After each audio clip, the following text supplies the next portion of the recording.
할렐루야.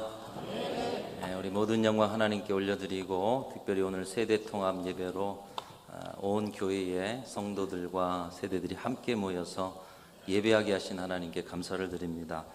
특별히 오늘은 추수감사 주일을 맞아서 한 해 동안 여러분에게 주신 감사를 헤아리고 이미 그 감사의 제목을 들고 하나님 앞에 예배해야 될 줄로 믿습니다.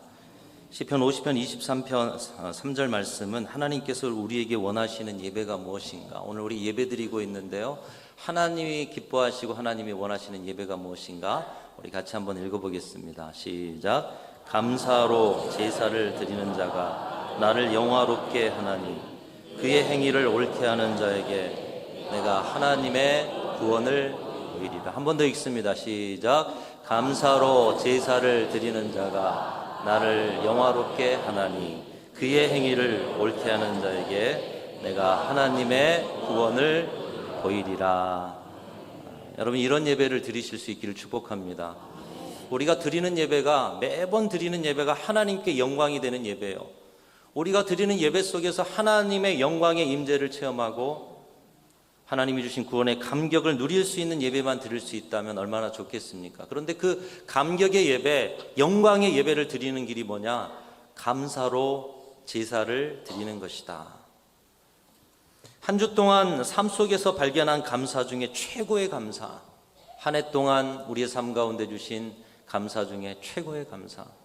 여러분, 예배의 자리 가운데 항상 감사로 제사 드리시는 저와 여러분들이 되시기를 주님의 이름으로 축원합니다. 제가 최근에 누군가 주시는 감, 요즘 감철이어서 감을 좀 주시는 분들이 계시더라고요. 그래서 너무 감사하게 잘 먹고 있는데 이 감이 반짝반짝 빛나는 거예요. 근데 그것이 품종이 좋아서 그런 줄 알았는데 최근에 이것이 품종 때문이 아닌 것을 알았습니다. 어느 날 저희 별량에 계신 어머니께서 전화를 하셨어요. 그래서 전화를 해서 아들 와서 감을 좀 가져가라 그러시더라고요. 근데 별량의 그 마당에 감이 두세 그루밖에 없는데 그것 좀 주시겠다고. 저는 우리 성도님들이 또 주시고 또 여러 또 사람들에게 나누어 드셔야 되니까 바쁘기도 하고 괜찮습니다 하지만 어머니 마음이 어찌 그럽니까? 그래서 결국에는 또 별량에 감을 가지러 시간을 내서 갔습니다.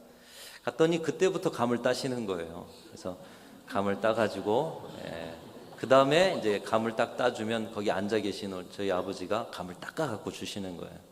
그래서 분업이 잘 이루어지고 계시더라고요.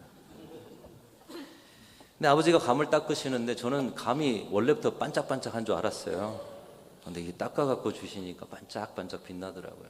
그래서 아니, 시간도 없고 힘드실 텐데 그 감 하나하나 언제 다 닦아 주십니까? 그냥 주세요.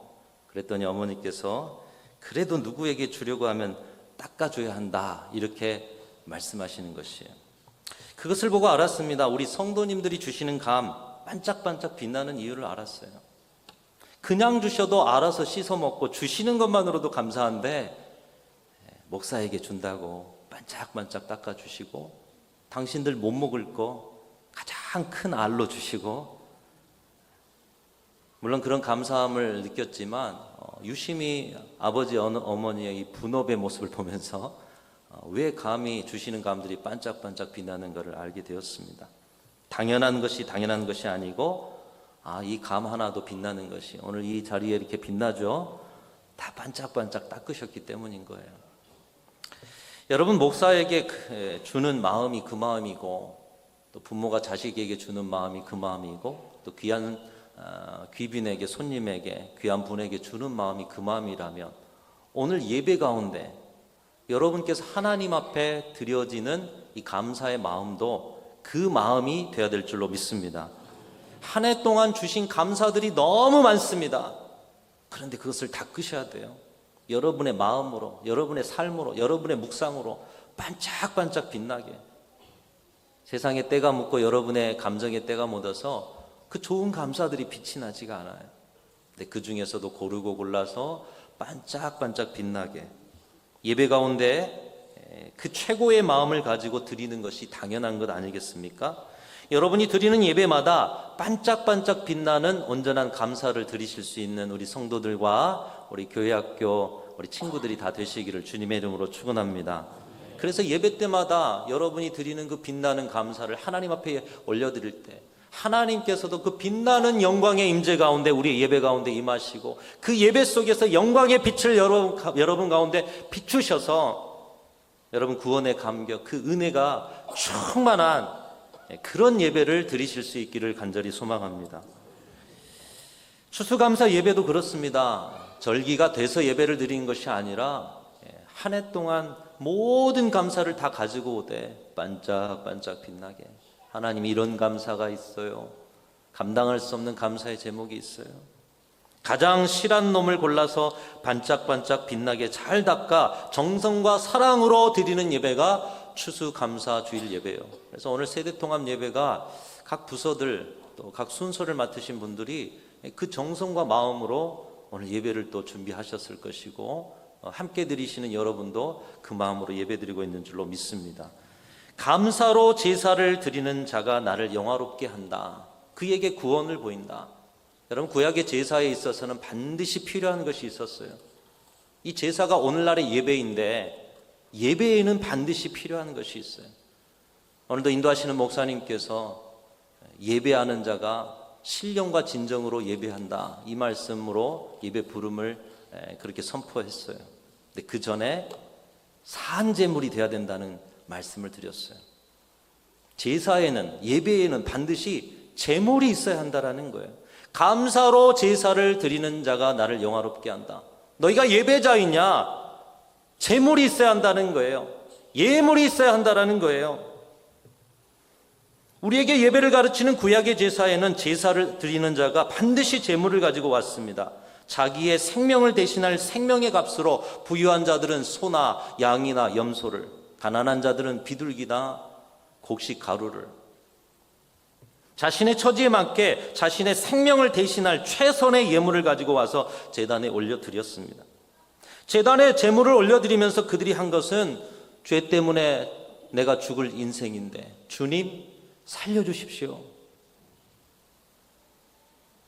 그리고 제물을 잡으면 그 제물의 피가 자기에게 튀는 것을, 그 피가 흐르는 것을 보면서 내가 죽어야 되는데 저 제물이 나를 대신해서 죽는구나. 나를 살려주신 그 은혜를 온 몸으로, 온 감정으로 느끼는 것이 구약의 제사였습니다. 다시 말하면 우리의 예배 또한도 제물이 있어야 된다는 거예요. 산제물이, 물론 예수 그리스도께서 우리의 제물 되어 주셨지만 여러분을 제물로 드리고 여러분의 감사를 제물로 드리는 그 자리가 예배의 자리라는 것입니다. 그처럼 예배는 곧 구원의 은혜를 다시 깨닫는 자리예요. 죽었어야 할 내가 다시 살게 된 은혜를 온 몸으로, 온 감정으로 깨닫는 자리예요. 여러분, 여러분의 예배마다 죽었어야 할 내가 다시 사는 그 은혜를 입은 자라는 구원의 감격이 넘쳐나실 수 있기를 주님의 이름으로 축원합니다. 오늘날처럼 예배가 내 만족으로 드리는 예배, 내게 주실 위로, 치유, 회복, 성공, 그 무언가를 바라보고 드리는 예배. 아유, 저 설교는, 아니 우리 교회 예배는, 아니요, 여러분이 산 제물이 돼야 된다니까요. 누가 여러분에게 구경을 시켜주는 게 아니에요. 찬양대는 찬양대 나름으로, 오늘 예배 인도자들은 예배 인도자 위원으로 나름대로 다 드려지는 것이죠. 여러분도 드려지는 자리인 것이에요. 오늘 추수감사주일 예배의 유래가 그렇습니다. 우리나라의 추수는 이미 끝났는데 왜 11월 달에 추수감사 예배를 드려요? 그것은 미국의 신앙의 자유를 찾으러 갔던 이 청교도들이 드렸던 추수감사의 의미를 지금도 기념하고 있는 것입니다. 청교도들은 신앙의 자유를 위해서 자신의 나라 영국을 떠납니다. 여러분, 신앙의 자유를 찾아 우리나라 떠날 용기가 있으십니까? 이 지역을 떠날 용기가 있으십니까? 언젠가 말씀드렸죠. 베트남에 선교 갔다 와서 말씀드렸었는데 신앙의 자유를 찾아 떠난다. 근데 나라를 떠났어요, 청교도들이. 그래서 신대륙, 가보지 않은 대륙, 미국의 그 대륙으로 갔던 것이죠. 청교도들은 자신들의 집을 먼저 짓는 것이 아니라 그들이 도착한 땅에서 교회를 먼저 지었습니다. 인디언의 습격이 있었고 짐승의 공격이 있었고 자연의 습격이 있었는데 그런 중에도 한 해를 하나님께서 은혜 가운데 보내게 하시고, 그리고 드디어 그 한 해의 첫 수확을 그 미지의 땅에서 거두게 하신 은혜를 감사하면서 하나님 앞에 감사 예배를 드렸던 것이 첫 번째 추수감사 예배였던 것이에요. 그 눈물 나는 감사의 제사를 기억하고 우리도 그들의 눈물과 같은 감격 감사의 제물로서 하나님 앞에 나아가며 감사의 제사를 드리는 절기가 추수감사 주일인 것입니다. 그들은 환경이 편해서, 먹을 것이 풍족해서, 안전이 보장돼서, 자신의 계획이 잘 이루어져서 성공한 삶을 하나님께서 주셔서 감사 예배를 드린 것이 아니라 미지의 땅이지만 그 땅에서 신앙의 자유를 가지고 하나님을 예배할 수 있는 것만으로도, 온갖 위협들이 가득했지만 자유롭게 예배할 수 있는 것만으로도 그들은 감사하면서 하나님 앞에 예배를 드렸다라는 것이에요. 그 예배를 통해 하나님은 영광을 거두셨고 영광의 임재 가운데 구원의 감격을 주시고 그 감격으로 다시 삶의 자리로 나아가 그 힘겨움을 이겨내며 신앙으로 주님 붙들고 살 수 있도록 그들을 붙잡아 주셨다는 것입니다. 오늘 우리도 추수감사주일에 다른 것 아무것 주시지 않아도 하나님을 예배할 수 있는 것만으로도 충분히 하나님 앞에 감사를 올려드릴 그런 이유가 있는 줄로 믿습니다. 여러분께 주시지 않고 올 한 해 실패를 경험하고 좌절을 경험하고 절망을 경험하고 죽음을 경험했을지라도, 지금도 여전히 질병과 고통 가운데 있을지라도 우리를 구원하신 하나님의 은혜만으로도 이미 우리는 주님을 예배하고 찬송할 충분한 이유를 가지고 있는 줄로 믿습니다. 다른 것 아무리 감사해도 구원의 은혜에 대한 감사를 잃어버린다라면 여러분, 우리의 예배는 아무것도 아닌 것이에요. 구약의 그 제사에 그 제물이 죽어지는 그 제사를 통해서는 늘 구원의 감격을 회복했듯이 우리의 예배 속에서도 구원의 감격을 회복해야 한다는 것입니다. 오늘 로마서 말씀은 그 구원의 은혜에 감사의 제사를 잃어버린 로마교회 성도들을 향해서 구원의 감격을 회복해라, 함께 교회를 이루고 주님의 이름으로 사역을 감당하고 서로 주님을 위한다고 여러 일들을 도모해 보지만 그 자리에 구원의 감격이 없다면 무슨 소용이 있느냐. 로마교회여, 구원의 감격을 회복해라. 여러분, 로마교회가 구원의 은혜와 감사의 제사를 잃어버린 채로 그들이 했던 것이 무엇이에요? 갈등입니다. 분쟁입니다. 부정입니다. 불신입니다. 세상을 닮아 세속화가 되고 하나님의 진리의 말씀을 왜곡하고, 그런 그들에게 바울 사도는 접붙임이라는 비유를 가지고 구원의 은혜를 가르치고 있습니다. 여러분, 아마도 순천 지역이라 접붙임에 대해서 어느 정도 아실 거라고 생각이 됩니다. 오늘 본문에는 돌감람나무가 적혀 있으니까요, 이 돌감람나무에는 뭐가 열릴까요? 돌감람 열매가 열리겠죠. 참감람나무가 또 있어요. 참감람나무에는 뭐가 열릴까요? 참감람나무가. 우리 교회학교 학생들이 잘 하시네요. 그래서 접붙임을 하려면 이 돌감람나무가 아무리 잘 자라고 왕성하게 커도 거기는 열매가, 어떤 열매가 열린다고요? 돌감람 열매요. 먹을 수 없는 열매요. 그래서 나무가 왕성하게, 돌감람나무가 자라도 밑둥지까지 딱 잘라버립니다. 그리고 보통은 그렇게 잘라버린데 참감람나무 가지를 접붙임하는 거. 그래서 나쁜 나무에 좋은 나무 가지를 접붙임하는 것이 보통 접붙임의 상식인 것이에요. 그런데 사도 바울이 설명하는 접붙임, 오늘 본문에 나온 접붙임은 거꾸로입니다. 좋은 참 감람나무가 있었는데 거기에 몇 개의 가지가 꺾였다는 거예요. 그리고 거기에 돌 감람나무 가지가 접붙임을 받아서 뿌리에 좋은 진액을 받게 되었다는 것입니다. 실제로 이런 접붙임이 당시 고대 근동에 있었는데 참 감람나무에 몇 개의 돌 감람나무를 접붙여 가지고 참 감람나무가 자극을 받게 한다는 거예요. 야, 우리 몸에 지금 돌감람나무가 와서 더 열심히 해가지고 저 돌감람나무가 우리한테 피해주지 않도록 왕성하게 움직이자 해가지고 오히려 그 나무에 열매를 맺는 일에 촉진하는 그런 농사법이었다고 합니다. 꼭 예방주사와 같습니다. 우리 안에 바이러스를 조금 집어넣어가지고 항체가 생기게 하고요. 바이러스의 큰 공격이 있을 때 그 항체를 통해서 건강하게 만드는 것처럼 그런 농사법, 그런 접붙임이 그때 있었다는 것이죠. 바울 사도는 당시 상식을 가지고 우리가 받은 은혜를 설명하고 있습니다. 본래 죄인이어서 심판받아 마땅한 너희들, 돌 감람나무와 같은 너희들 아니었느냐. 예수님 때문에 하나님의 백성으로 접붙임 받아서 오늘도 참 감람나무의 뿌리에 진액을 받아 살아가는 그런 은혜 받은 자들로 지금 살고 있는데, 너희가 만일 하나님의 인자하심에 머물러 있으면 그 인자가 너희에게 있으리라. 그렇지 않으면 너희도 찍히는 바 되리라. 이렇게 말씀하고 있는 거예요. 무슨 말씀이죠? 이방인이었던 로마교회 성도들, 당신들은 돌감람나무 아니었습니까? 구원의 은혜를 맛보지 못할 사람들이었는데 예수님의 은혜로 이렇게 맛보고 있으시면서도 그 구원의 감격을 잃어버리고 서로 분쟁하고 갈등하고 부정하고 불신하십니까? 교만해져 참 감람나무에 접붙임 받았다는 사실, 구원받을 수 없는 자들이 구원받았다는 사실을 잊어버린다면 결국 너희도 찍히는 바가 될 것이다. 이런 말씀을 주고 계시는 것입니다. 이 말씀을 부드럽게 표현한다면 어떤 상황에서도 구원의 감격을 잊어버리지 말아라. 어떤 상황에서도 어떤 예배 자리에서도 구원의 은혜에 대한 감사의 제사를 드리며 살아라. 사랑하는 성도 여러분, 저와 여러분의 모든 예배가 바로 이런 구원의 감격의 예배가 되실 수 있기를 주님의 이름으로 축원합니다.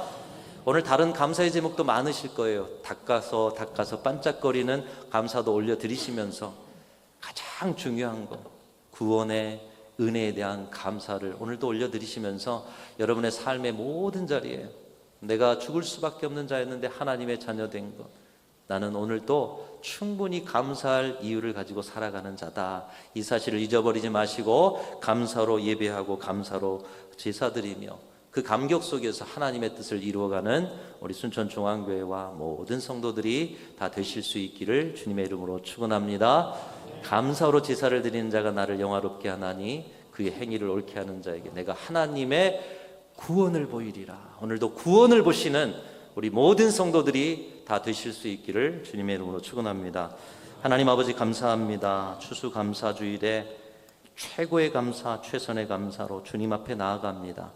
그러나 가장 큰 감사는 우리가 버려질 가지였는데 참 감람나무에 접붙임 바 되어서 오늘도 원줄기 되시는 예수 그리스도를 통하여 아름다운 신앙의 영적인 양분을 얻어 누리고 산다는 것일 줄로 믿습니다.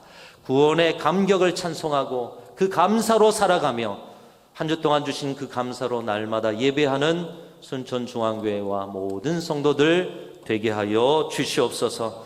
감사함의 기쁨 가운데 누군가에게 베풀어지는 인자를 통하여 또 다른 누군가도 하나님의 구원의 반열에 나올 수 있는 놀라운 복음의 통로가 되게 하여 주시옵소서. 모든 영광과 감사 주님 앞에 올려드리며 우리 구주 예수 그리스도의 이름으로 간절히 기도하옵나이다. 아멘.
날